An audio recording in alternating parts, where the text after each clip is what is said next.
According to Surah 2, verse 282 of the Quran, the testimony of a woman is worth half the testimony of a man. Muhammad explains why in Sahih al-Bukhari 2658.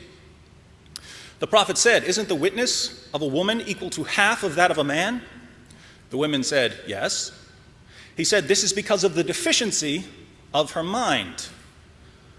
The testimony of women is unreliable because women are stupid. Muhammad also claims that women are morally deficient. In Sahih al-Bukhari 1052, Muhammad says that most of the people in hell are women. He tells us why in Sahih Muslim 142. "O women folk, you should give charity and ask much forgiveness, for I saw you in bulk amongst the dwellers of hell." A wise lady among them said, "Why is it, Messenger of Allah, that our folk are in bulk in hell?" Upon this, the Holy Prophet observed, "You curse too much and are ungrateful to your spouses. I have seen none lacking in common sense and failing in religion, but at the same time robbing the wisdom of the wise besides you." Since women are intellectually and morally inferior to men, they sometimes need to be disciplined. Allah tells Muslim men how to discipline their wives in Surah 4, verse 34 of the Quran. "Men are in charge of women, because Allah hath made the one of them to excel the other, and because they spend of their property for the support of women. So good women are the obedient, guarding in secret that which Allah hath guarded. As for those from whom ye fear rebellion, admonish them and banish them to beds apart and scourge them. Then, if they obey you, seek not a way against them." In Sahih al-Bukhari 5825, Muhammad's child bride, Aisha, sees a woman whose husband had beaten her so severely her skin turned green. Aisha takes the woman to Muhammad and says, "I have not seen any woman suffering as much as the believing women. Look, her skin is greener than her clothes." This is Aisha, the mother of the faithful, saying that Muslim women were being treated worse than pagan women. Why were Muslim women being treated worse? I suggest it has something to do with Allah's commands in here.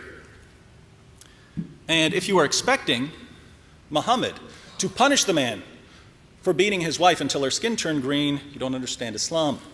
Muhammad rebuked the woman for being a bad wife. Now, if that's how the Quran commands Muslims to treat their own wives, you can imagine what Allah and Muhammad have to say about non-Muslim women. Surah 23, verses 1 through 6, and Surah 70, verses 22 through 30, say that Muslims can have sex with female captives and slave girls. The Quran even allows Muslims to rape female captives who are married. In Surah 4, verse 24, Allah tells his followers, "Also prohibited are women already married, except those whom your right hands possess." Married women are prohibited, this is about sex, unless you possess them by capturing them in battle. The historical background of this verse is found in Sunan Abu Dawud, number 2150. The Apostle of Allah sent a military expedition to Autas on the occasion of the Battle of Hunain.